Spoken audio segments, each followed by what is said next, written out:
Küresel dengelerin kilit noktalarından biri sizce hangisi? Günümüzde dünya daha bağlantılı bir hale geldikçe internetin güvenilirliği ve erişebilirliği giderek daha da önem kazanıyor. Fiber kablolar ise bu erişebilirliğin bir sağlayıcısı. Teknoloji devleri yeni yollar arayarak küresel iletişimi güçlendirmek için adımlar atıyor. Google'ın Umoja projesi de tam olarak bu amaca hizmet ediyor. Bu proje yalnızca teknolojik bir gelişme değil, aynı zamanda ABD'nin stratejik hedeflerine ulaşma çabası. İşte tam bu noktada ABD'nin ezeli rakibi Çin sahneye çıkıyor.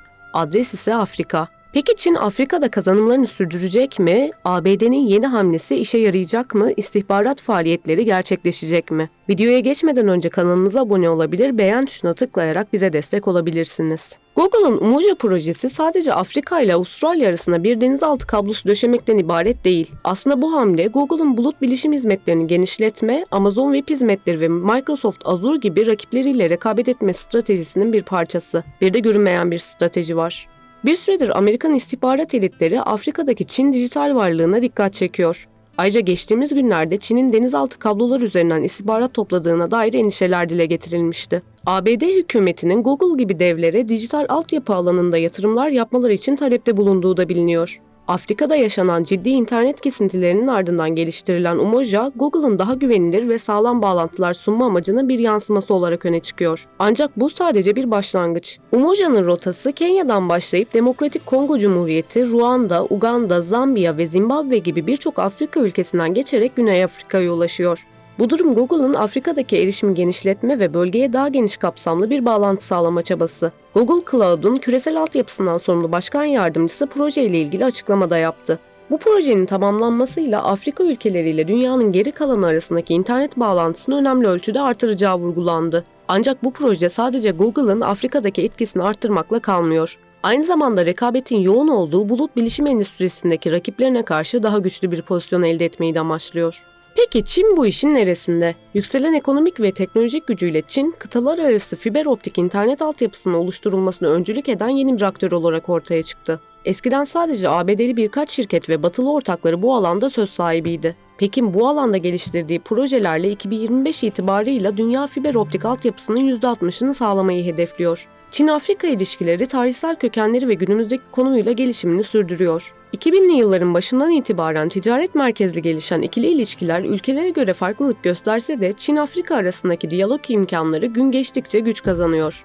2022'de 300 milyar dolara yaklaşan ikili ticaret hacmi, Çin'in kıta genelinde 400 milyar dolarlık yatırım stoğu, Çinli firmaların 600 milyar dolarlık projeye dahil olması, Çin bankalarından verilen 170 milyar dolarlık kredi ve 40 milyar dolarlık yardım ve hibe mevcut ilişkilerin önemine işaret ediyor. Çin'in imalat sanayi ürünleri, ihraç, doğal kaynakları ithal ettiği dış ticaret Çin yatırımlarıyla destekleniyor. Enerji, ulaşım ve emlak sektörlerine yoğunlaşan Çin yatırımları Çinli firmaların kazandığı projelerle ivme kazanıyor. Dış ticaretin finansmanı ve yatırımlar için kıta genelinde verilen 170 milyar dolarlık kredi ve 40 milyar dolarlık hibe de ekonomik altyapının iyileşmesine katkı sunuyor. Ancak ülkelerle Çin arasındaki ekonomik ilişkiler arttıkça oluşan bağımlılık da aktörlerin karar alma mekanizmalarına ciddi anlamda etki edebiliyor. Bu etkinin bir sonucu olarak uluslararası konumlarda Çin tezlerine olan destek arttı. Ayrıca ulusal projelerin maliyetlerini karşılayamayan ülkelerin varlıkları farklı zaman dilimlerini kapsayacak şekilde Çinli firmaların işletmesine bırakıldı. Pakistan ve Doğu Afrika ile Avrupa'yı birbirine bağlamayı hedefleyen Peace projesi bu alandaki en önemli atılımlardan biri olarak öne çıkıyor. Pakistan'ın doğusundaki Karachi Limanı ve batısındaki Çin'in inşa ettiği Gwadar Limanı'ndaki iki kaynak noktadan başlayan 15.000 kilometrelik denizaltı kablo ağı Umman Denizi'ni kat ederek Doğu Afrika'da Somali, Kenya ve ada ülkesi Seyseller'den geçiyor. Cibuti'den Mısır'a Kızıldeniz'i geçen ağ, Akdeniz'in doğusunda Güney Kıbrıs'a, batısında ise Malta ve Fransa'ya uzanıyor. Çinli telekomünikasyon şirketi Huawei'in iştiraki Huawei Marin, 425 milyon dolarlık projenin asli üstlenicisi konumunda. ABD 5G altyapısında olduğu gibi Çin'in bu alanda kontrolü ele geçirmesini ulusal güvenlik ve iletişim güvenliği açısından kaygı verici görüyor. Ağları kontrol eden ülkenin iletişimi izleme, engelleme ve başka kanallara yönlendirme kabiliyetine sahip olacağı varsayımı, kritik iletişim altyapısını iki büyük güç arasındaki jeostratejik rekabetin yeni alanı haline getirdi.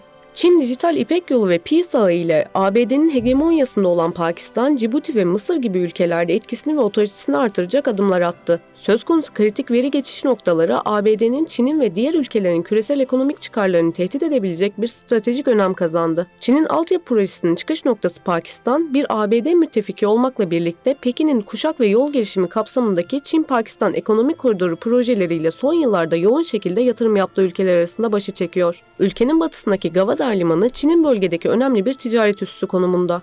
Öte yandan Umman Denizi'nin Kızıldeniz'e bağlandığı daralma noktasının tam göbeğinde yer alan Cibuti, Çin'in deniz aşırı askeri üs kurduğu ilk ülke oldu. ABD'nin de bir askeri üssünün bulunduğu Cibuti'nin kuşak ve yol gelişimi projeleri için Çin'den aldığı borçlar gayri safi yurt içi hasılasının %75'ine ulaşmış durumda.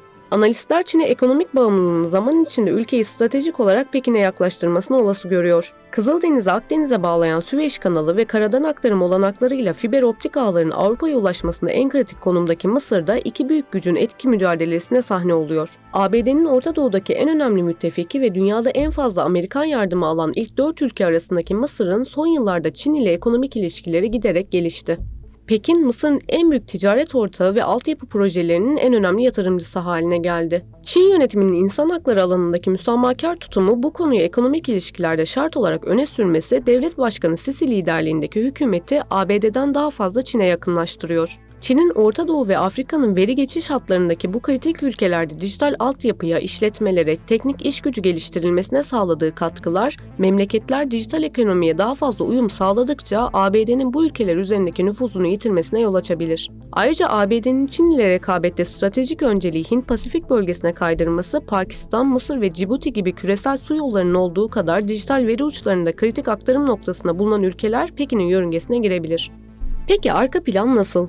2022'de 1,1 trilyon dolarlık yatırım stoğuna erişen Afrika'daki doğrudan yabancı yatırımlar Fransa, Hollanda, Çin, ABD, İngiltere, Türkiye ve İtalya gibi ülkeler tarafından yapıldı. Çin'in ardından 70 milyar dolarlık yatırım stoğuyla Afrika'da öne çıkan Fransa'yı Hollanda, ABD ve İngiltere izliyor. Türkiye, İtalya, Güney Kore ve Hindistan gibi ülkelerin kıta genelinde yayılmış yatırımları var fakat diğer aktörlere kıyasla daha az yatırım stoğuna sahipler. Dış ticaret ve altyapı projelerinde de benzer bir durum mevcut. Ancak Çin'in eriştiği 600 milyar dolarlık proje hacmi, 400 milyar dolarlık yatırım stoğu, 300 milyar dolarlık dış ticaret ve 40 milyar dolarlık hibe diğer aktörlere kıyasla Pekin'i daha fazla öne çıkarıyor. Fakat Çin'in kredi, yatırım ve hibeleri sonrası oluşan bağımlılık tartışmaları farklı ülkeleri kıta genelinde daha fazla görünür hale getirebilir. Bu ülkelerin başında da Türkiye, Güney Kore ve Singapur geliyor. Özellikle insani kalkınma, ortak kazanç ve altyapının iyileştirilmesine odaklanan 3 ülke Afrika ülkeleri arasında ciddi bir etki kazandı.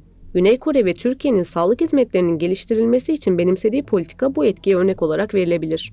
2005-2022 tarihleri arasında dünya genelinde 2,23 trilyon dolarlık yatırım gerçekleştiren Çin, enerji, tarım, lojistik, teknoloji, ulaşım, emlak ve finans gibi sektörleri yatırımda tercih etti. Kuzey Amerika, Avrupa ve Afrika gibi coğrafyalarda yatırımların yapıldığı ana merkezler oldu. En fazla yatırım yapılan bölge Avrupa olurken Afrika kıtası 400 milyar dolarlık hacimle ikinci sırayı aldı. En fazla yatırım yapılan ülkeler ise ABD, Rusya, Pakistan, Nijerya, Brezilya, Kanada, İngiltere, Almanya ve Endonezya gibi aktörler oldu. Yatırım yapılan sektörlerin enerji, ulaşım, emlak, finans ve lojistik yoğunluklu olduğu gözlemlendi. Küresel Çin yatırımlarına eşlik eden dış ticaret ise 2022'de 6 trilyon dolara erişerek tarihi bir başarıya imza attı. Kişi başı geliri 14 bin doların üstüne taşıyan Çin, milyonlarca istihdam oluşturarak yoksulluğun ülke genelinde azalmasını sağladı.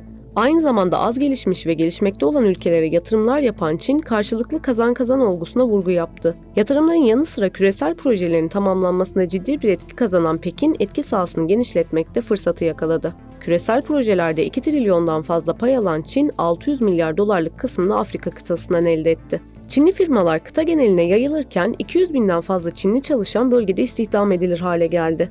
Küresel bir perspektifle belirlenen Çin yatırım stratejisi, ulaştığı hacim ve etki alanıyla ülkelerin karar alma mekanizmalarına müdahale edebilir bir güç oldu. Bu gücün örnekleri olarak Tacikistan-Çin sınır anlaşmazlığının Pekin lehine çözümlenmesi, Sri Lanka ve Mozambik'te liman işletmelerinin Çin'e devredilmesi gösterilebilir. Nijerya, Angola, Cezayir, Etiyopya ve Mısır, Çin'in Afrika yatırımlarından en fazla pay alan ülkeler. Angola, Etiyopya, Zambiya, Kenya, Nijerya ve Kamerun en fazla Çin'den kredi alan aktörler. Dış ticaret ve projelerde de benzer bir profil bulunuyor. Çin-Afrika dış ticaretinde 300 milyar dolarlık hacim Pekin merkezli gelişim gösterirken ticaret fazlası Çin lehine olacak şekilde ilerledi. Son 20 yıllık süreçte 200 milyar dolardan fazla Çin'e karşı ticaret açığı veren Afrika, yatırım ve hibeler şeklinde açığı telafi etse de güçlenen bağımlılık ilişkileri istenilen başarı düzeyinin yakalanmasına engel oluşturdu. Çin ekonomik ilişkileri güçlenirken siyasi elitler arasındaki diyalog kanalları da güçleniyor. Kenya'da kara ve demiryolu hatlarının limanlarla bağlantısını kuran Çin, ülkenin dış ticaret kapasitesini ve altyapısını geliştiriyor. Mozambik'te Kenya örneğinde olduğu gibi ülkenin ulaşım altyapısına ciddi yatırım yapan Çin, ülkeden ithal edilecek doğal kaynakların limanlara erişmesini kolaylaştırıyor. Batılı ülkeler tarafından sıkça dile getirilen mevcut eleştirilere kıyasla Afrika ülkelerinin kalkınmasına katkı sunan Çin, elde edilen refahtan faydalanıyor. Bu gelişmelerde Çin'in Kuşak Yol projesinin de etkisi var. Çin'in tarihi İpek Yolu güzergahında Doğu-Batı ticaretini yeniden canlandırma hedefiyle 2013'te başlattığı Kuşak ve Yol girişimi, altyapı, ulaştırma, enerji, iletişim ve diğer alanlardaki bağlantılılık projeleriyle yeni küresel ağlar oluşturuyor. 10 yılda 155 ülkenin katılımı ve 70'ten fazla ülkede yürütülen projelerle dünya nüfusunun 2/3'ünü küresel gayri safi hasılanın yarısından fazlasını içeren etki alanı oluşturdu. Girişim kapsamında yürütülen altyapı, ulaştırma, enerji, iletişim ve diğer alanlardaki bağlantılılık projeleri Çin'in Avrasya kıta kütlesi ve Asya'nın güneyini kat eden deniz yolları üzerindeki etkinliğini artırarak yükselen güç olarak küresel stratejisinin temeli haline geldi. Asya ile Avrupa arasında altyapı eksikliği ve ticari bağlantıların zayıflığından kaynaklanan gelişmişlik farklarını dengelemeyi, ekonomik etkileşimleri artırmayı hedefleyen kalkınma projesi olarak konumlandırılan girişim, ABD'nin 2. Dünya Savaşı sonrasında Avrupa'nın yeniden inşası ve Washington öncülüğündeki yeni küresel ekonomik düzene entegrasyonunu hedefleyen Marshall Planı'na atıfla Çin'in Marshall Planı olarak da nitelendiriliyor. Girişim, ABD'nin küresel güç stratejisinde Avrasya'yı terk ederek odağını Hint-Pasifik bölgesine kaydırdığı bir dönemde Çin'in çevrelenme tehdidine verdiği yanıt, hakim güce karşı küresel etkisini artırmaya yönelik hamle olarak da görülüyor. Kuşak ve yol kapsamında Çin ortaklığında inşa edilen kara ve deniz ticaret yolları, Çin ihraç ürünlerinin dünya pazarına erişimi için alternatif güzergahlar oluşturuyor. ABD'ye bağımlı veya onun güdümünde olmayan bir ekonomik alan üretmesine küresel güney olarak adlandırılan dünyanın daha az gelişmiş bölgeleri ve yükselen piyasalarıyla doğrudan temas kurmasına olanak sağlıyor. Çin dijital İpek Yolu hedefinin bir parçası olarak diğer ülkelerle e-ticaret, dijital altyapı, kapasite geliştirme ve dijital ekonomiye yatırımı kapsayan dijital işbirlikleri de geliştirmeye başladı. Yurt içinde de uydu navigasyon sistemleri, yapay zeka ve kuantum hesaplama dahil olmak üzere küresel ekonomik ve askeri güç için gerekli olacak ileri teknolojilerin geliştirilmesine odaklanan Çin, uluslararası e-ticaret önündeki engelleri kaldıracağını ilan etti. Özetle başa dönecek olursak Google'ın bu stratejik hamlesi teknoloji devinin küresel etkisinin artan bir biçimde hissedileceği bir dönemin başlangıcı olabilir. Umoja'nın tamamlanma tarihi net olarak belirlenmese de sektör tahminleri 2026'ya kadar faaliyete geçebileceğini gösteriyor. Google bu girişimle Afrika ve Avustralya arasındaki internet bağlantısını güçlendirmeye yönelik önemli bir adım attı. Çin rekabetinin sonuçları ise Afrika'nın kaderini belirleyecek. Küresel dengelerin kilit noktalarından biri sizce hangisi? Günümüzde dünya daha bağlantılı bir hale geldikçe internetin güvenilirliği ve erişebilirliği giderek daha da önem kazanıyor.